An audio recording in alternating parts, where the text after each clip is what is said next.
Evangelho de Jesus Cristo, segundo o apóstolo João, capítulo 6, dos versos 22 ao 40 e do 65 ao 69. Senhor, estamos com a Tua palavra aberta, lâmpada para os nossos pés e luz para os nossos caminhos. Fala aos nossos corações nessa noite, que a Tua palavra possa ser como espada de dois gumes, cortar juntas e medulas, e que a Tua igreja possa abrir o entendimento, e não somente ouvir, mas viver e praticar a palavra que será proclamada nessa noite. É a oração que fazemos em nome de Jesus. Amém.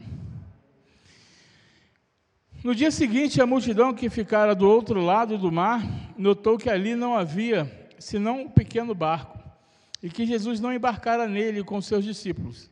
Tendo estes partido sós, entretanto, outros barquinhos chegaram a Tiberíades, perto do lugar onde comeram o pão, tendo o Senhor dado graça. Quando, pois, viu a multidão que Jesus não estava ali, nem seus discípulos, tomaram os barcos e partiram para Cafarnaum, à sua procura. E, tendo-o encontrado no outro lado do mar, lhe perguntaram: Mestre, quando chegaste aqui?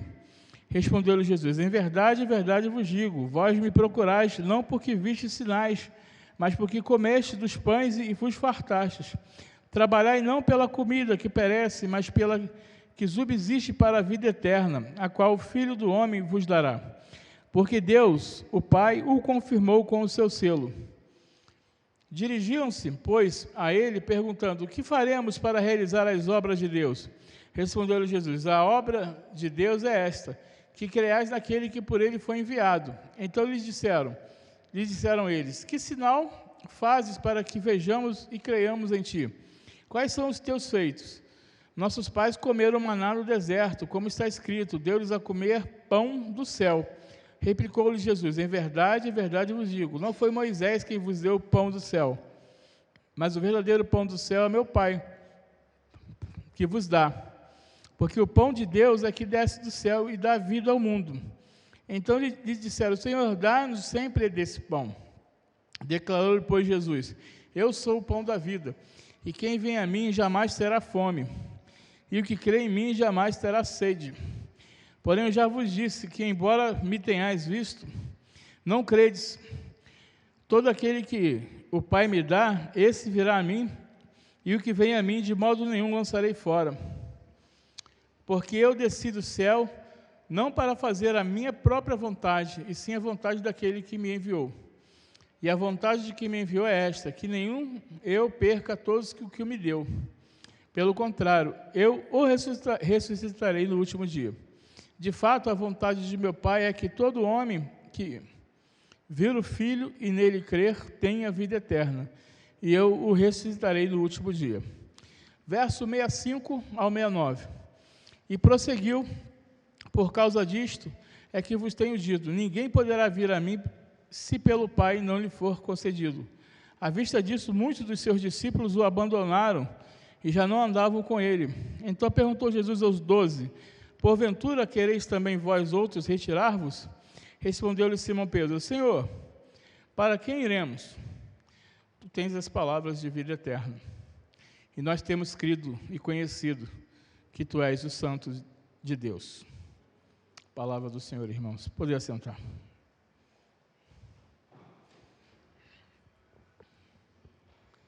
Toda vez que eu já preguei esse sermão algumas vezes na minha vida ministerial, toda vez que eu prego esse sermão, eu lembro de uma pessoa muito importante na minha vida. No dia 10 de outubro de 1985, meu avô foi pregar num culto do lar, um culto na casa de um membro da igreja, e ele pregou esse sermão: Senhor, para quem iremos nós, se só tu tem palavras de vida eterna? Isso foi no dia 10 de outubro de 1985. No dia 11 de outubro de 1985, ele teve um infarto fulminante, dormindo. Para quem iremos nós, se só tu tem palavras de vida eterna? Jesus aqui traz um ensinamento sobre o valor do pão, porém suas palavras causam uma divisão na comunidade cristã. E em função do discurso de Jesus, alguns discípulos o abandonaram, e este abandono proporciona a confissão de Pedro. Para quem iremos nós, se só tu tem palavras de vida eterna? Jesus traz uma palavra dura, pois o fato de Jesus dar a sua carne como pão da vida e o fato dos discípulos serem destinatários sugerem que esse discurso eucarístico seja fonte de divisão. E aí eu quero dizer para você, irmão, meu irmão e minha irmã, Jesus sempre exortou quando teve que exortar, palavra dura. As pessoas, elas querem serem sempre elogiadas, serem sempre colocadas para cima, sempre donas da razão. Jesus está dizendo para você nessa noite, cuidado com a sua vida, porque Jesus, com Cristo não se brinca, com o Evangelho não se brinca, com Deus não se brinca. E o Senhor, Ele é amoroso, Ele é misericordioso, mas quando Ele quer ensinar alguém, Ele ensina. E a palavra dele é dura. Entretanto, a reivindicação de Jesus dar a vida, sendo também uma fonte de contenda entre os discípulos, e uma identificação de sua palavra revelatória como pão do céu, na parte anterior do discurso, também poderia ser o foco dessas preocupações. Só a pessoa nascida do Espírito Santo será capaz de entender as verdades das palavras de Cristo. Jesus aqui afirma que a fé só é possível para a pessoa atraída pelo Pai. Somente o discípulo, somente a ovelha, somente aquele que está disposto a ouvir a voz do Espírito Santo é que vai entender o discurso de Cristo, porque para muitos o discurso de Cristo é um discurso antipático. Muitos se afastaram e deixaram Cristo, tanto que Cristo pergunta, por acaso algum de vós vai querer me abandonar? Vocês vão querer ir embora? Outro dia, alguém falou para mim assim, pastor, a nossa igreja é transitória, uns vêm, outros vão. Nós precisamos nos manter firmes, não a instituição. Eu não tenho que ser fiel à instituição, à Igreja Presbiteriana do Brasil, eu tenho que ser fiel à palavra de Deus. Eu escolhi ser presbiteriano porque eu entendo que para mim é a melhor doutrina a ser seguida, é a mais correta, é a mais coerente. Mas eu não posso fazer da igreja presbiteriana uma verdade absoluta. Eu tenho que ser cristão. Eu tenho que exercer o mandamento de Cristo. Amai-vos uns aos outros, assim como vos amei. Amar a Deus sobre todas as coisas e ao próximo como a si mesmo. O que adianta eu estou batendo no peito? Eu sou presbiteriano, reformado, e não dá exemplo de vida nenhum. Vive fazendo coisa errada. O final do texto serve para glorificar o Cristo através da confissão de Pedro, pois esta confissão serve para mostrar que os discípulos tinham começado a perceber Jesus como Messias. E nós? Qual é a nossa confissão? Qual é a nossa postura? Qual é o nosso desejo como servos de Deus? Portanto, amados, eu quero convidá-los a meditar no seguinte tema: para quem iremos? Para quem iremos? Em primeiro lugar, para quem iremos? Pois só Jesus é capaz de nos dar o pão.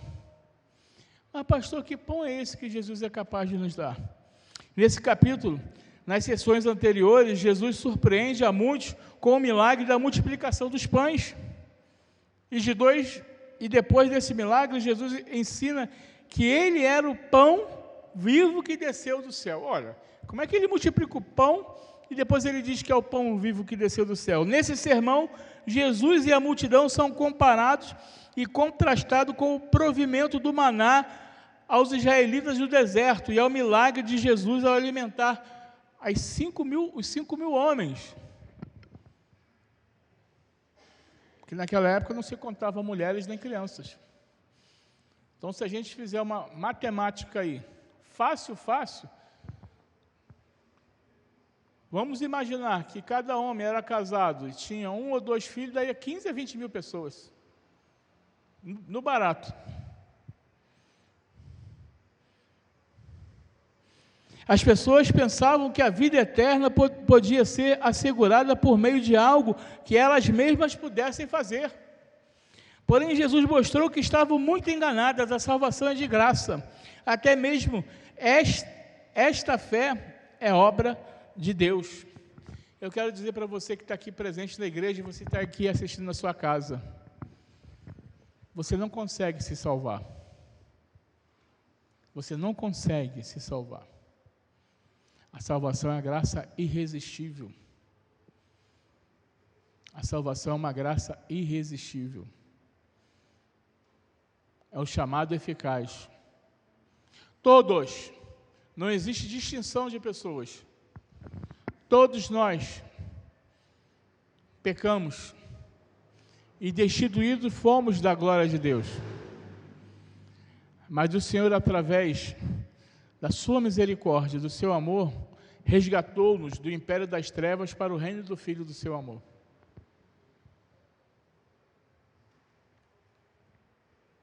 Nos versos 31 ao 35, Jesus trava um diálogo com a multidão sobre o pão que Deus proveu por meio de Moisés. De fato, este não era falso, era pão de verdade, mas apenas pão material.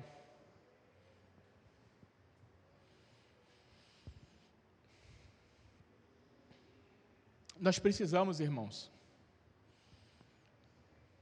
nós precisamos nos alimentar diariamente. Tomar um café, comer um pão com manteiga. Lá no Rio fala pingadinho, né? Não sei como é que aqui falam. Mas lá no Rio é biscoito e é pingado. E um pão na chapa. Depois aquele almoço gostoso, aquele almoço do meio-dia. O senhor Hamilton está fazendo uma obra lá em casa, eu queimei 2 vezes a marmita do rapaz que está trabalhando comigo. Ele botei no fogo lá, queimei 2 vezes, eu falei, Diogo, me perdoa, eu não fiz por querer. Para os irmãos verem a minha destreza na cozinha, né? Eu só sei fazer bolo de milho mesmo. Mas nós nos alimentamos. A sorte é que a Selma tinha feito uma comida lá, eu dei para ele, né? Aqui, Diogo, come a nossa comida aqui e tal. Mas a gente tem que se alimentar diariamente, né? Aí chega de noite, tem a janta, tem o lanche da tarde, tem a janta, né? Aí tal, aí depois o pastor vai lá para a cozinha de noite, faz o miojo dele e tal, enrola a Selma, escondido da Selma lá, eu faço o meu miojinho com... A gente se alimenta material, né? Mas e o espiritual? E o alimento espiritual? A oração, a leitura da palavra de Deus. Como é que eu tenho me alimentado? Como é que está a minha vida espiritual? Está raquítica? Está fraca? Porque a gente, quando está mal, a gente toma vitamina D, vitamina B, né? Come beterraba, ferro, feijão, né? Não é, Rosângela? Mas a gente tem que orar também, alimento espiritual. Tem que nos alimentar. O que faz a gente crescer espiritualmente? Leia a Bíblia e faça oração, se quiser crescer. Isso a gente aprende na Liga Juvenil. Quem é do meu tempo, né? Hoje é o CP. Esse pão antecipou o sustento que Deus iria prover ao matar seu filho, em que a vida eterna, este Jesus do qual falamos nessa noite, é um Jesus que nos dá sustento diário, que nos dá condições de ganharmos o pão de cada dia, sustentando-nos a cada dia. Como está escrito em Mateus 6,11, o pão nosso de cada dia dá-nos hoje. Ele nos dá o sustento que supre as nossas necessidades, que governa o universo e se importa comigo, pequeno que sou. Para quem iremos? Para quem iremos? Nós vamos para esse Jesus que é o pão da vida. Precisamos nos alimentar desse Jesus que é o pão da vida, que nos dá o sustento diário. Não é o sustento do pão, do café com leite, do arroz e do feijão, não. É o sustento da oração, da leitura da palavra de Deus, da busca do Espírito Santo.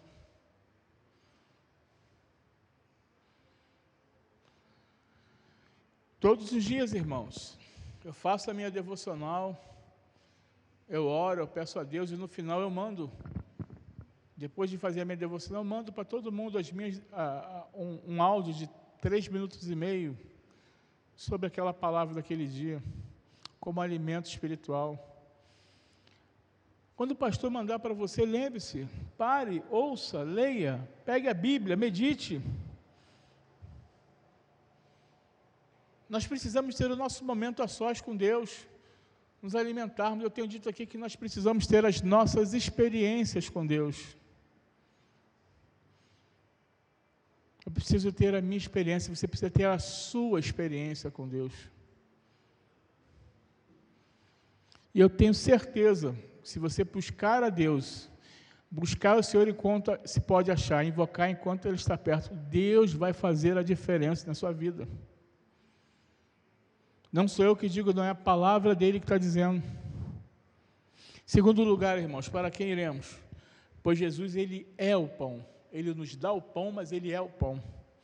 Na sessão anterior, mais precisamente no verso 22, Jesus se declara o pão da vida, ou seja, diferentemente daquele pão que Ele havia multiplicado, suprindo a fome daquela multidão, Ele se apresenta como o pão vivo que havia descido do céu. Que maravilha! Porém, Ele não foi entendido, não foi compreendido, e o seu discurso escandalizou até alguns discípulos que vieram posteriormente afastar-se dele. Dependendo do nosso posicionamento, muitos vão querer afastar de nós, mas Cristo nunca se afasta. Como tem sido o seu posicionamento diante da sociedade, no seu trabalho, na faculdade, na escola? Porque muitas das vezes, irmão, nós vamos desagradar o mundo, vamos desagradar a sociedade. Nós vamos desagradar as pessoas. As pessoas, ou elas vão nos respeitar, e isso já aconteceu várias vezes comigo, de alguém falar alguma palavra torpe, não fala isso perto do Anderson, não.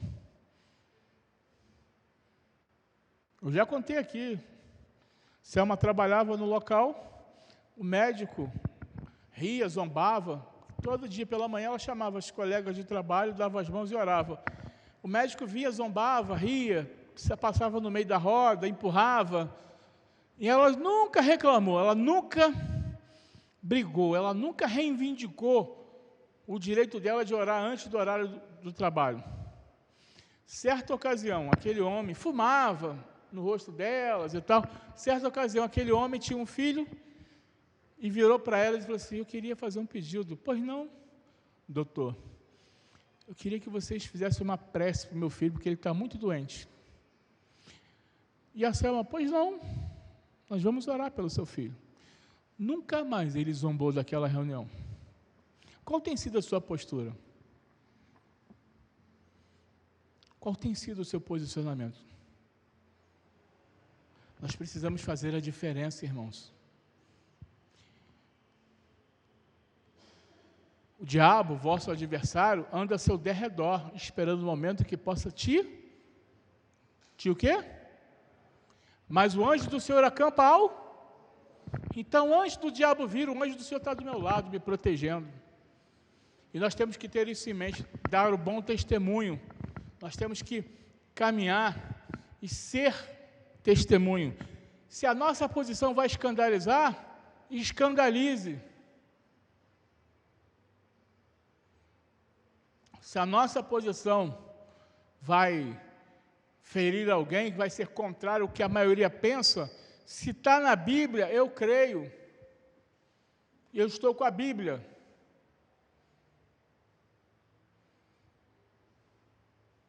Minha filha tem uma colega, faz medicina, e é vegana. E eu virei para ela e falei, você é vegana? Sou vegana, eu tenho pena dos animaizinhos, eu não como ovo porque pode matar um pintinho. Eu não como carne que vai matar um boi. Eu falei você é vegana? Então você não come um ovo porque você pode estar matando um pintinho.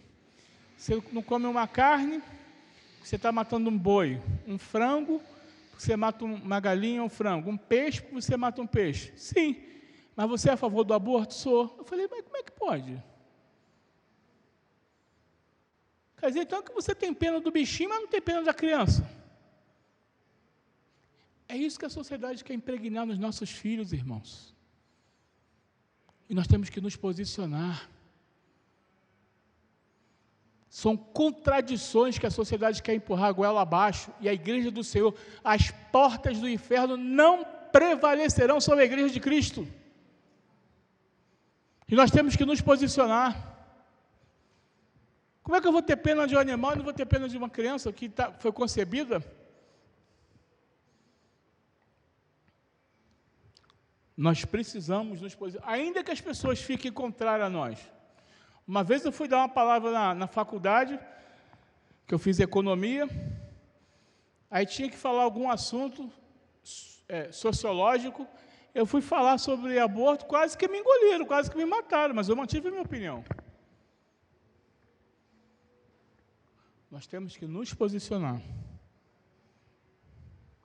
Na verdade, Jesus estava testando os seus discípulos, pois ele mesmo afirma, no verso 64, quem haveria de seguir com ele e quem não ia. O que viemos fazer na casa de Deus? Eu venho na casa de Deus só para ver o meu amiguinho, a minha amiguinha? Só para ver se o pastor está com terno novo, bonito, camisa bonita, se a minha irmã está com vestido bonito, novo, eu venho só para bater um papo com a galera, ver como é que está, e na segunda-feira sigo a minha vida? Não, irmãos, nós temos pessoas na igreja chorando, com familiares doentes, pessoas na igreja necessitadas de alimento, pessoas na igreja passando por dificuldade. É o momento de nós intercedermos por essas pessoas, agirmos por essas pessoas, agirmos na prática, não no discurso. Está precisando, vamos lá agora levar. Está precisando, vamos fazer a campanha conforme a irmã Ana está liderando através da SAF uma campanha para ajudar a irmã Conceição. É assim que a igreja age, a igreja do Senhor trabalha dessa forma. Nós precisamos fazer a diferença. Jesus é o nosso pão, e é dele que devo me alimentar todos os dias, buscá-lo a cada minuto de nossas vidas. Que respostas eu venho buscar na igreja?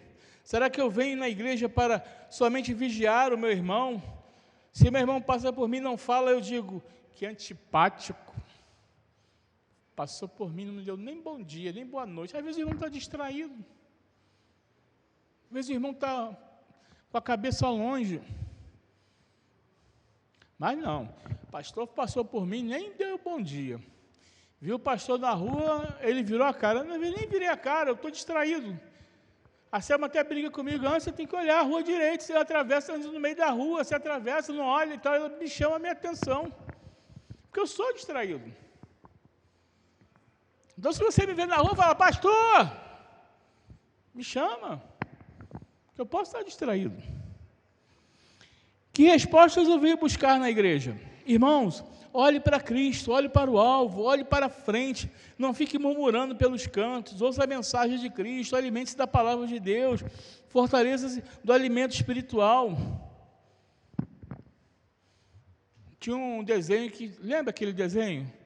Ó vida, ó morte, não vai dar certo, né? Tem gente que é assim, não torce nada para dar certo. Não, irmão, vamos vencer, Deus vai dar vitória, a gente está orando, o Senhor está na frente, batalhando, nós vamos conseguir. A gente tem que ver disposição. Essa semana eu fiquei muito feliz. A SAF começou a voltar ao trabalho dela às quintas-feiras, às 5 horas da tarde. A mesma proposta, até que tudo seja liberado, tudo pelo WhatsApp, a irmã Ana lá fazendo o trabalho, a irmã Eunice lá, secretária espiritual. Foi uma bênção, participamos, e a gente participa, a gente está junto. A igreja é isso, é movimento, a gente tem que fazer o melhor com o melhor que nós temos. E o melhor é esse, não dá para reunir na igreja? Vamos reunir no WhatsApp. Vamos mandar mensagem, vamos participar. Mas vamos participar. Em terceiro lugar, irmãos, para quem iremos? Pois Jesus é a palavra de vida eterna. No texto em que lemos, Jesus é reconhecido por Pedro como santo de Deus, o alfa e o ômega, o princípio e o fim, o Filho de Deus. É necessário que o reconhecemos, que adoremos e que exaltemos como Senhor das nossas vidas, como o único Senhor e Salvador das nossas vidas, pois a Ele toda a honra, glória e poder.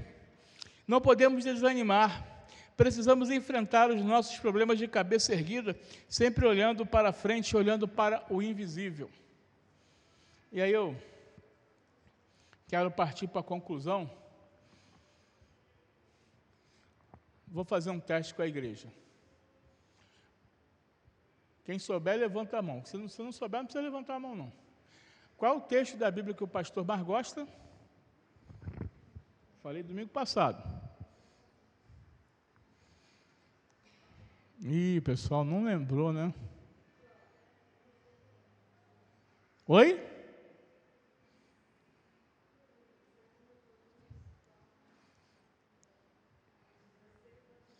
Isso, a Eliane guardou.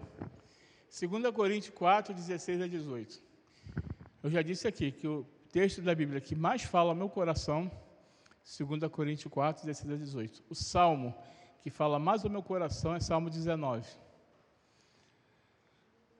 O texto dos profetas que fala mais ao meu coração é Quero trazer à memória que pode dar esperança, que é o texto que minha mãe gosta. E o Salmo 126 era o salmo preferido do meu pai. E o hino meu preferido é o hino 27, um hino ao Senhor. Então, a igreja já sabe, tá? Então, eu quero terminar, antes de ir para a conclusão, dizendo para você o seguinte, meu irmão e minha irmã. Por isso, não desanimes. Ainda que o nosso homem exterior se corrompa, contudo, o nosso homem interior se renova de dia em dia. Porque uma leve e momentânea tribulação produz para nós um peso eterno de glória acima de toda comparação. Não atentando nós nas coisas que se veem, e sim nas que se não veem, porque as que se veem são temporais, e as que se não veem são eternas. Confere, Ariel. Conferiu aí? É isso. A nossa coroa é incorruptível. A nossa vida não está aqui. A nossa vida está no Senhor. Nós estamos aqui de passagem.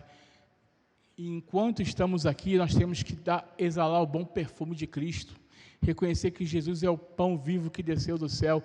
Ele é a fonte de água viva. Ele é a palavra viva. Ele é a palavra de vida eterna. Ele é aquele que dá o pão. Ele é o pão. Ele é a palavra de vida eterna. E quando eu entendo essas coisas, as escamas dos meus olhos caem. E eu passo a ter uma vida abençoada e diferente. Porque eu ando debaixo da graça e do conhecimento do Senhor Jesus. Aonde você colocar a planta dos seus pés, você vai ser abençoado.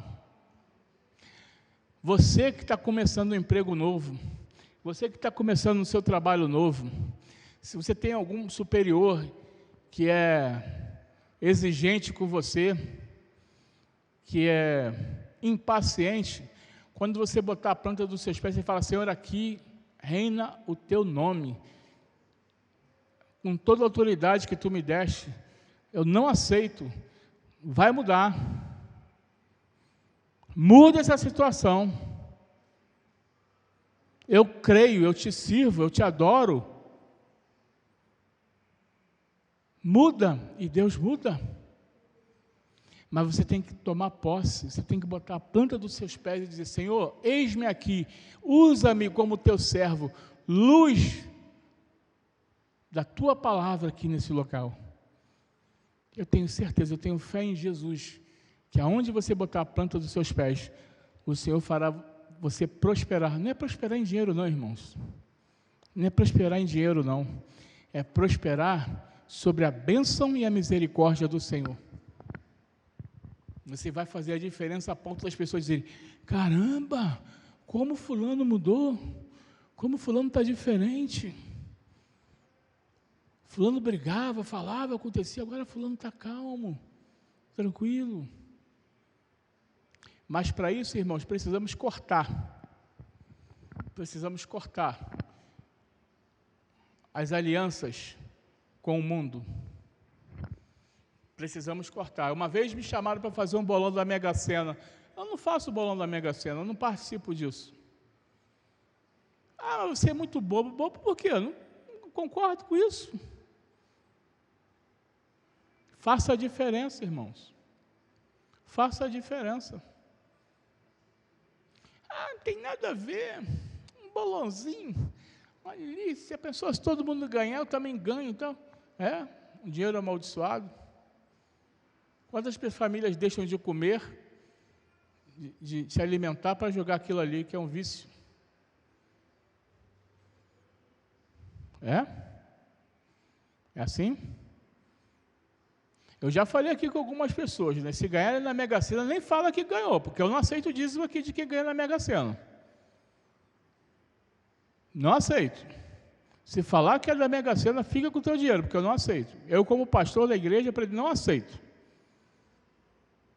Porque esse dinheiro não é bem-vindo. E nós temos que nos posicionar, irmãos. Nós temos que fazer a diferença. Nós temos que ser luz nas trevas. Para isso precisamos cortar as alianças feitas com o mundo. Precisamos cortar as alianças feitas com a sociedade e fazermos a diferença. Precisamos crer que Jesus nos dá o pão diário, como Ele nos ensinou na oração modelo: o pão nosso de cada dia dá-nos hoje. Ele é o pão da vida.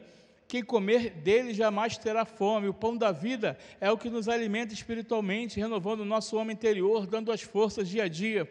Ele é o Cristo, que tem a palavra de vida eterna, palavra de consolo, que tira o peso dos nossos ombros, nos fazendo andar em pastos verdejantes. Ele é um Deus de promessa, um Deus de aliança, Deus que não é homem para mentir. Creia neste Deus e saiba que a única certeza que temos em nossas vidas é que um dia iremos cear com Ele na sua glória.